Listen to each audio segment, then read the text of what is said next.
Yeah.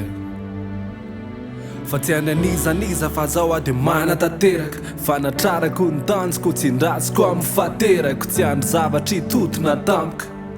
fa mifantoka le fikirizan'iny ko tsy mahafatiantoka matotra de lasa miatrika de miasy lalana matafa le sisy zanan-kiala hafa miobona ho lavitry ny fanambakana fefadila ela ny politika ny zarazara ho anjakana mezako no matianina keleo atalana ny anomboana tsy andro vola be andry zalina samy anakatra ny anjara pasambarana amela izay nambarana ametraka ny tantarany mialo mamy fiaramonina toy zay alam-bahoaka mitony zara fanantenana ho andretsikopy fanakenina lehibe tsy maintsy hotody alneka anao tsara ny ankehitriny sady tsinjo ale vody atromeka na fahombiazana na lesona de atao fotsiny aloha de atao fotsiny aloha na fahombiazana na lesona yeah de atao fotsiny aloha de atao fotsiny aloha na fahombiazana na lesona de atao fotsiny aloha de atao fotsiny aloha na fahombiazana na lesona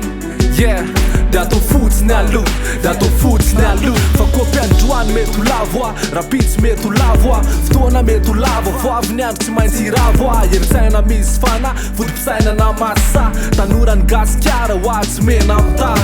no vavonona pile sy lavidiny a mba fahako fitaratra malona ny manodidina eo ny tena kama manoana misy ny mody kama mana fotoana kobe iantsy tena miatra amin'ny lalaka isorana tsy hoe manaova raha mavita mety anarina tsy fotsy ka tsy firozana ka matitry nanio ataoko aloha fa mandeha ko ny fotoana efa tsindrindona ny ambo manaraka eo foana betsaka ny mamay fa ny mandoro vitsy fa ny hinandray androany mbokifa mbola angory vitsiky na kenina lehibe tsy maintsy hotody aneka anao tsara ny ankehitriny sady tsinjo ale vody atromeka na fahombiazana na lesona de atao fotsiny aloha de atao fotsiny aloha na fahombiazana na lesona yeah de atao fotsiny aloha de atao fotsiny aloha na fahombiazana na lesona de atao fotsiny aloha de atao fotsiny aloha na fahombiazana na lesona yeah de atao fotsiny aloha de atao fotsiny aloha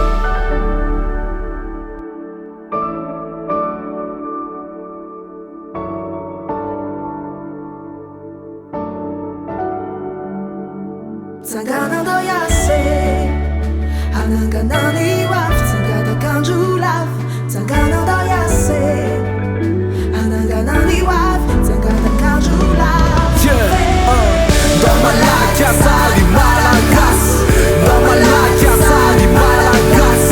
Domalakia sali malakas Te malakia sali malakas Te